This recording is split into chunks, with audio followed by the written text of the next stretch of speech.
بسم اللہ الرحمن الرحیم۔ اچانک ہلکا سا زناٹا سنائی دیا اور ایک تیر صلاح الدین ایوبی کے دونوں پاؤں کے درمیان ریت میں لگا۔ جدھر سے تیر آیا تھا اس طرف صلاح الدین ایوبی کی پیٹھ تھی۔ سالاروں میں سے کوئی بھی ادھر نہیں دیکھ رہا تھا۔ سب نے بدک کر اس طرف دیکھا جدھر سے تیر آیا تھا۔ ادھر نوکیلی چٹانیں تھیں۔ تینوں سالار اور صلاح الدین ایوبی دوڑ کر ایک ایسی چٹان کی اوٹ میں ہو گئے جو دیوار کی طرح عمودی تھی۔ انہیں توقع تھی کہ اور بھی تیر آئیں گے۔ تیروں کے سامنے میدان میں کھڑے رہنا کوئی بہادری نہیں تھی۔ شداد نے منہ میں انگلیاں رکھ کر زور سے سیٹی بجائی۔ محافظ دستہ پابہ رکاب تھا۔ ان کے گھوڑوں کے سر پر ٹاپو سنائی دیے۔ اس کے ساتھ ہی تینوں سالار اس طرف دوڑ پڑے جس طرف سے تیر آیا تھا۔ وہ بکھر کر چٹانوں پر چڑھ گئے۔ چٹانیں زیادہ اونچی نہیں تھیں۔ صلاح الدین ایوبی بھی ان کے پیچھے گیا۔ ایک سالار نے اسے دیکھ لیا اور کہا، سلطان آپ سامنے نہ آئیں، مگر سلطان ایوبی رکا نہیں۔ محافظ پہنچ گئے۔ صلاح الدین ایوبی نے انہیں کہا، ہمارے گھوڑے یہیں چھوڑ دو اور چٹانوں کے پیچھے جاؤ۔ ادھر سے ایک تیر آیا ہے، جو کوئی نظر آئے اسے پکڑ لاؤ۔ سلطان ایوبی چٹان کے اوپر گیا تو اسے اونچی نیچی چٹانیں دور دور تک پھیلی ہوئی نظر آئیں۔ وہ اپنے سالاروں کو ساتھ لیے پچھلی طرف اتر گیا اور ہر طرف گھوم پھر کر اور چٹانوں پر چڑھ کر دیکھا۔ کسی انسان کا نشان تک نہ نظر آیا۔ محافظ چٹانی علاقے کے اندر اوپر اور ادھر ادھر گھوڑے دوڑا رہے تھے۔ صلاح الدین ایوبی نیچے اتر کے وہاں گیا جہاں ریت میں تیر گڑا ہوا تھا۔ اس نے اپنے رفیقوں کو بلایا اور تیر پر ہاتھ مارا۔ تیر گر پڑا۔ سلطان ایوبی نے کہا کہ دور سے آیا ہے اس لیے پاؤں میں لگا ہے، ورنہ گردن یا پیٹھ میں لگتا۔ ریت میں بھی زیادہ نہیں اترا۔ اس نے تیر اٹھا کر دیکھا اور کہا، صلیبیوں کا ہے، حشیشیین کا نہیں ہے۔ سلطان کی جان خطرے میں ہے، ایک سالار نے کہا۔ اور ہمیشہ خطرے میں رہے گی، صلاح الدین ایوبی نے ہنس کر کہا۔ میں بحیرہ روم میں کفار کی وہ کشتیاں دیکھنے نکلا تھا جو ملاحوں کے بغیر ڈول رہی ہیں، مگر میرے عزیز دوستو، کبھی نہ یہ سمجھنا کہ صلیبیوں کی کشتی ڈول رہی ہے۔ وہ پھر آئیں گے، گھٹاؤں کی طرح گرجتے آئیں گے اور برسیں گے بھی، لیکن وہ زمین کے نیچے سے اور پیٹھ کے پیچھے سے بھی وار کریں گے۔ ہمیں اب صلیبیوں سے ایسی جنگ لڑنی ہے جو صرف فوجیں نہیں لڑیں گی۔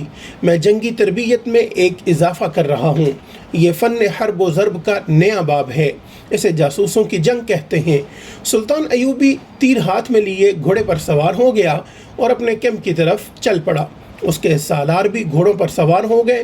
ان میں سے ایک نے سلطان کے دائیں طرف اپنا گھوڑا کر دیا، ایک نے بائیں کو اور ایک نے اپنا گھوڑا اس کے بالکل پیچھے اور قریب رکھا تاکہ کسی بھی طرف سے تیر آئے تو صلاح الدین ایوبی تک نہ پہنچ سکے۔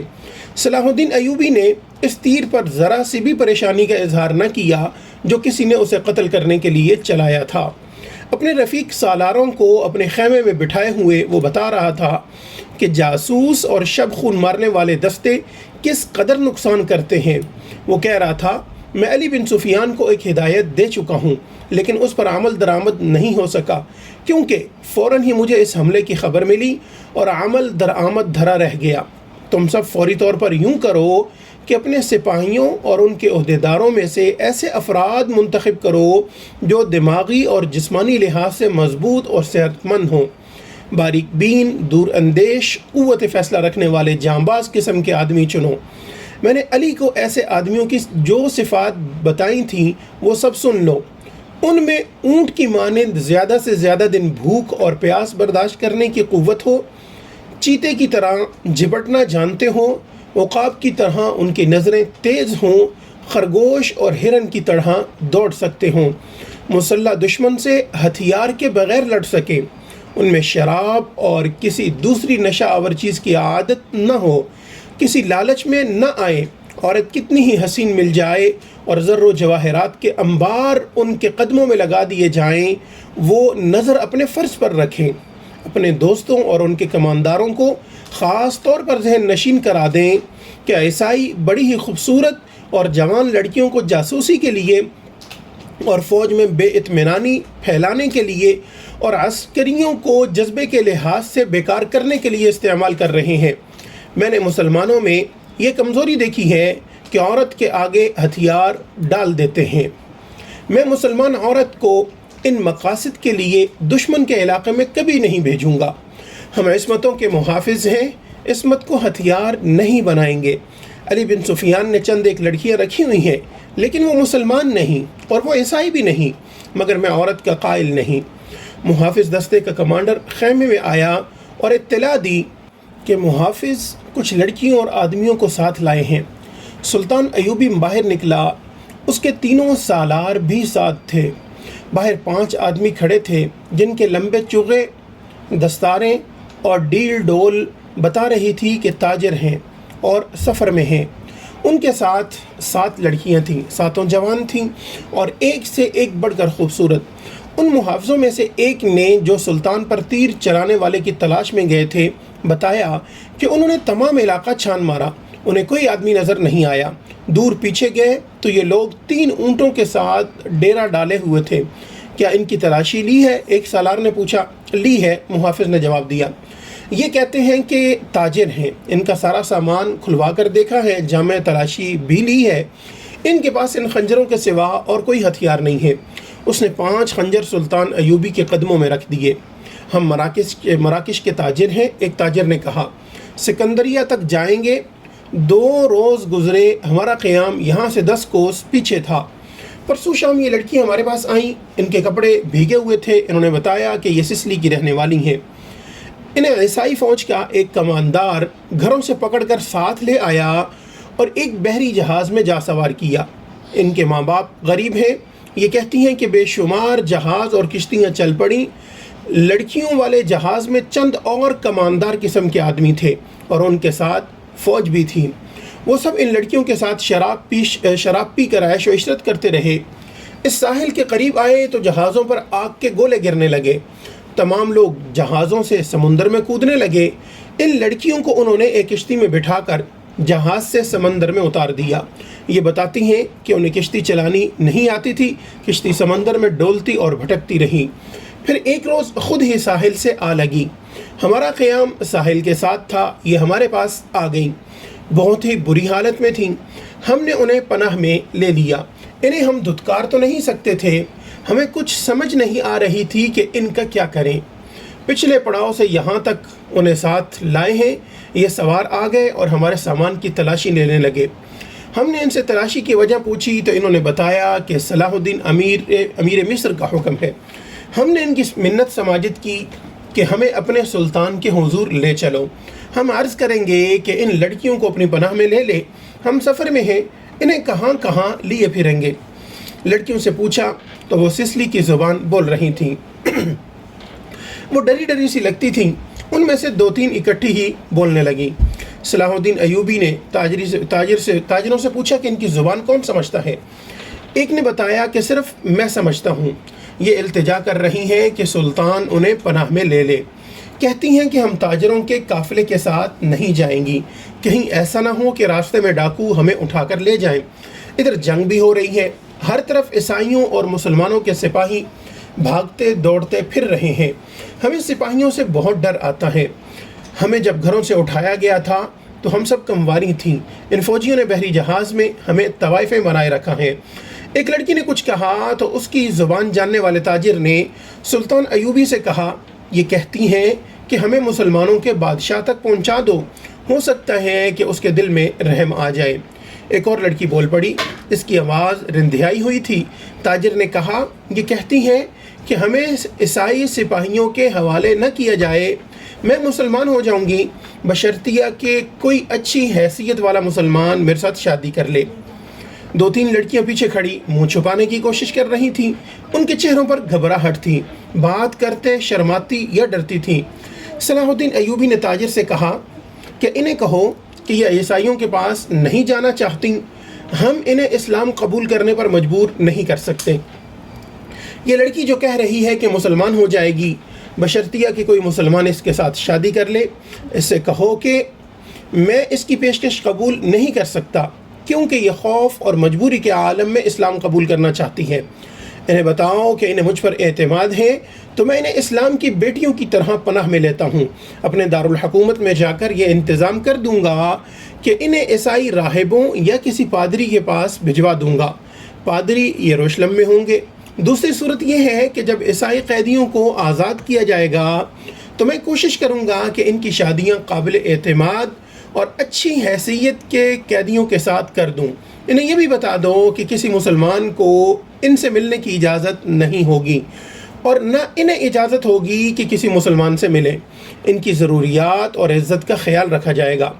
تاجر نے لڑکیوں کو ان کی زبان میں سلطان ایوبی کی ساری باتیں بتائیں تو ان کے چہروں پر رونق آ گئی۔ وہ ان شرائط پر رضامند ہو گئیں۔ تاجر شکریہ ادا کر کے چلے گئے۔ صلاح الدین ایوبی نے لڑکیوں کے لیے الگ خیمہ لگانے اور خیمے کے باہر ہر وقت ایک سنتری موجود رہنے کا حکم دیا۔ وہ خیمے کی جگہ بتانا ہی لگا تھا کہ 6 صلیبی قیدی سلطان ایوبی کے سامنے لائے گئے۔ وہ بہت ہی بری حالت میں تھے، ان کے کپڑے بھیگے ہوئے تھے، کپڑوں پر خون بھی تھا، ریت بھی تھی، ان کے چہرے لاشوں کی مانند تھے۔ ان کے متعلق بتایا گیا کہ 1.5-2 میل دور ساحل پر بے سود پڑے ہوئے تھے۔ وہ ٹوٹی ہوئی کشتی پر تیر رہے تھے۔ ایک دن کشتی پانی بھر جانے سے ڈوب گئی۔ یہ سب تیر کر ساحل تک پہنچے۔ کشتی میں 22 آدمی سوار ہوئے تھے، صرف یہ 6 زندہ بچے۔ ان سے چلا نہیں جاتا تھا۔ یہ صلیبی لشکر کے سپاہی تھے۔ یہ سب دھڑام سے بیٹھ گئے۔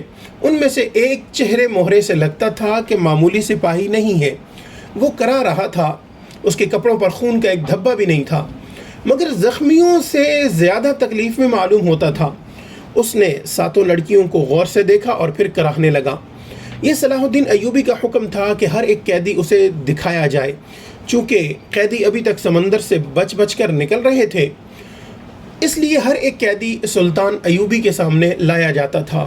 اس نے ان قیدیوں کو بھی دیکھا، کسی سے کوئی بات نہ کی، البتہ اس قیدی کو جو سب سے زیادہ کرا رہا تھا اور جس کے جسم پر کوئی زخم نہ تھا، سلطان نے غور سے دیکھا اور آہستہ سے اپنے سراروں سے کہا کہ علی بن سفیان ابھی تک نہیں آیا۔ ان تمام قیدیوں سے جو اب تک ہمارے پاس آ چکے ہیں بہت کچھ پوچھنا ہے، ان سے معلومات لینی ہے۔ اس نے اس قیدی کی طرف دیکھ کر کہا کہ یہ آدمی کماندار معلوم ہوتا ہے، اسے نظر میں رکھنا، اور جب علی بن سفیان آئے تو اسے کہنا کہ اس سے تفصیلی پوچھ گچھ کریں۔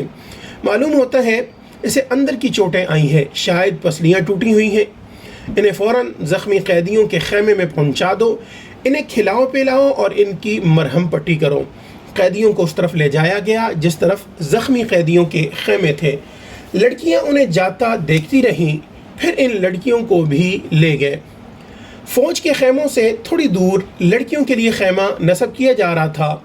وہاں سے کوئی 100 قدم دور زخمی قیدیوں کے خیمے تھے، وہاں بھی ایک خیمہ گاڑا جا رہا تھا اور 6 نئے زخمی قیدی زمین پر لیٹے ہوئے تھے۔ لڑکیاں ان کی طرف دیکھ رہی تھیں۔ دونوں خیمے کھڑے ہو گئے۔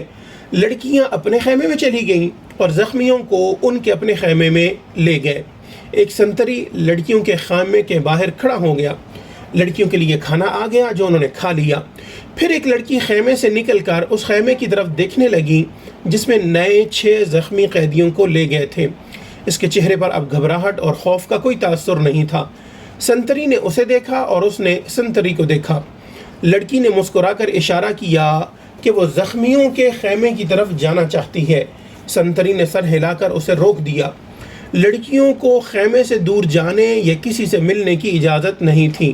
لڑکیوں اور 6 زخمیوں کے خیموں کے درمیان بہت سے درخت تھے۔ بائیں طرف مٹی کا ایک ٹیلا تھا جس پر جھاڑیاں تھیں۔ سورج غروب ہو گیا، پھر رات تاریک ہونے لگی۔ کیمپ کے غبارے پر نیند غالب آنے لگی۔ پھر زخمیوں کے کراہنے کی آوازیں رات کے سکوت میں کچھ زیادہ ہی صاف سنائی دینے لگیں۔ دور پرے بحیرہ روم کا شور دبی دبی مسلسل گونج کی طرح سنائی دے رہا تھا۔ صلاح الدین ایوبی کے اس جنگی کیمپ میں جاگنے والوں میں چند ایک سنتری تھے، یا وہ زخمی قیدی جنہیں زخم سونے نہیں دیتے تھے، یا صلاح الدین ایوبی کے خیمے کے اندر دن کا سما تھا، وہاں کسی کو نیند نہیں آئی تھی۔ سلطان ایوبی کے 3 سالار اس کے پاس بیٹھے تھے اور محافظ دستہ بیدار تھا۔ سلطان ایوبی نے ایک بار پھر کہا کہ علی بن سفیان ابھی تک نہیں آیا۔ اس کے لہجے میں تشویش تھی۔ اس نے کہا کہ اس کا قاصد بھی نہیں آیا۔ اگر کوئی گڑبڑ ہوتی تو اطلاع آ چکی ہوتی، ایک سالار نے کہا۔ معلوم ہوتا ہے وہاں سب ٹھیک ہے، امید تو یہی رکھنی چاہیے، صلاح الدین ایوبی نے کہا، لیکن 50,000 کے لشکر نے بغاوت کر دی تو سنبھالنا مشکل ہو جائے گا۔ وہاں ہماری نفری 1,500 سوار اور 2,700 پیادہ ہیں۔ ان کے مقابلے میں سوڈانی بہتر اور تجربہ کار عسکری ہیں اور تعداد میں بہت زیادہ۔ ناجی اور اس کے سازشی ٹولے کے خاتمے کے بعد بغاوت ممکن نظر نہیں آتی۔ ایک اور سالار نے کہا، قیادت کے بغیر سپاہی بغاوت نہیں کریں گے، پیش بندی ضروری ہے، صلاح الدین ایوبی نے کہا۔ لیکن علی آ جائے تو پتہ چلے گا کہ پیش بندی کس قسم کی جائے۔ صلیبیوں کے روکنے کے لیے تو سلطان ایوبی خود آیا تھا، لیکن دارالحکومت میں سوڈانی فوج کی بغاوت کا خطرہ تھا۔ علی بن سفیان کو سلطان ایوبی نے وہیں چھوڑ دیا تھا تاکہ وہ سوڈانی لشکر پر نظر رکھے اور بغاوت کو اپنے خصوصی فن سے دبانے کی کوشش کرے۔ اسے اب تک صلاح الدین ایوبی کے پاس آ کر وہاں کے احوال و کوائف بتانے تھے، مگر وہ نہیں آیا تھا، جس سے سلطان ایوبی بے چین ہوا جا رہا تھا۔ وہ جب اپنے سالاروں کے ساتھ قاہرہ کی صورتحال سے متعلق باتیں کر رہا تھا، اس کا تمام کیمپ گہری نیند سو چکا تھا، مگر وہ 7 لڑکیاں جاگ رہی تھیں جنہیں سلطان ایوبی نے پناہ میں لے لیا تھا۔ ایک بار سنتری نے خیمے کا پردہ اٹھا کر دیکھا، اندر دیا جل رہا تھا۔ پردہ ہٹتے ہی لڑکیاں خراٹے لینے لگیں۔ سنتری نے دیکھا کہ وہ پوری ساتھ ہیں اور سو رہی ہیں، تو اس نے پردہ گرا دیا اور خیمے کے ساتھ لگ کر بیٹھ گیا۔ خیمے کے پردے کے ساتھ جو لڑکی تھی، اس نے نیچے سے پردہ ذرا اوپر اٹھایا، پردہ آہستہ سے چھوڑ کر اس نے ساتھ والی کے کان میں کہا کہ بیٹھ گیا ہے۔ ساتھ والی نے اگلی لڑکی کے کان میں کہا بیٹھ گیا ہے، اور اس طرح کانوں یہ اطلاع 7 لڑکیوں تک پہنچ گئی کہ سنتری بیٹھ گیا ہے۔ ایک لڑکی جو خیمے کے دوسرے دروازے کے ساتھ تھی آہستہ سے اٹھ بیٹھی اور بستر سے نکل گئی۔ بستر زمین پر بچھے تھے، اس نے اوپر لینے والے کمبل اس طرح بستر پر ڈال دیے جیسے ان کے نیچے لڑکی لیٹی ہوئی ہے۔ وہ پاؤں پر سرکتی خیمے کے دروازے تک گئی، پردہ ہٹایا اور باہر نکل گئی۔ باقی 6 لڑکیوں نے آہستہ آہستہ خراٹے لینے شروع کر دیے۔ سنتری کو معلوم تھا کہ یہ سمندر سے بچ کر نکلی ہوئی پناہ گزین لڑکیاں ہیں، کوئی خطرناک قیدی تو نہیں۔ وہ بیٹھ کر اونگتا رہا۔ لڑکی دبے پاؤں ایسے رخ پر ٹیلے کی طرف چلتی گئی جس رخ سے اس کے اور سنتری کے درمیان خیمہ حائل رہا۔ ٹیلے کے پاس پہنچ کر اس نے اس خیمے کا رخ کر لیا جس میں 6 نئے قیدی رکھے گئے تھے۔ رات تاریک تھی، وہاں کچھ درخت تھے۔ سنتری اب ادھر دیکھتا بھی تو اسے لڑکی نظر نہ آتی۔ لڑکی بیٹھ گئی اور پاؤں پر سرک کر آگے بڑھنے لگی۔ آگے ریت کی ڈھیریاں سی تھیں، وہ ان کی اوٹ میں سرکتی ہوئی خیمے کے قریب پہنچ گئی، مگر وہاں ایک سنتری ٹہل رہا تھا۔ لڑکی ایک ڈھیری کے پاس لیٹ گئی۔ سنتری اسے سیاہ سائے کی طرح نظر آ رہا تھا۔ وہ اب 2 سنتریوں کے درمیان تھی، ایک اس کے اپنے خیمے کا اور دوسرا زخمیوں کے خیمے کا۔ اسے ڈر یہ تھا کہ زخمیوں کا سنتری اس کی طرف آ گیا تو وہ پکڑی جائے گی۔ بہت دیر انتظار کے بعد سنتری دوسرے زخمیوں کی طرف چلا گیا۔ لڑکی ہاتھوں اور گھٹنوں کے بل چلتی خیمے تک پہنچ گئی اور پردہ اٹھا کر اندر چلی گئی۔ اندر اندھیرا تھا۔ 2-3 زخمی آہستہ آہستہ کرا رہے تھے۔ شاید ان میں سے کسی نے خیمے کا پردہ اٹھتا دیکھ لیا تھا۔ اس نے نحیف سی آواز میں پوچھا، کون ہے؟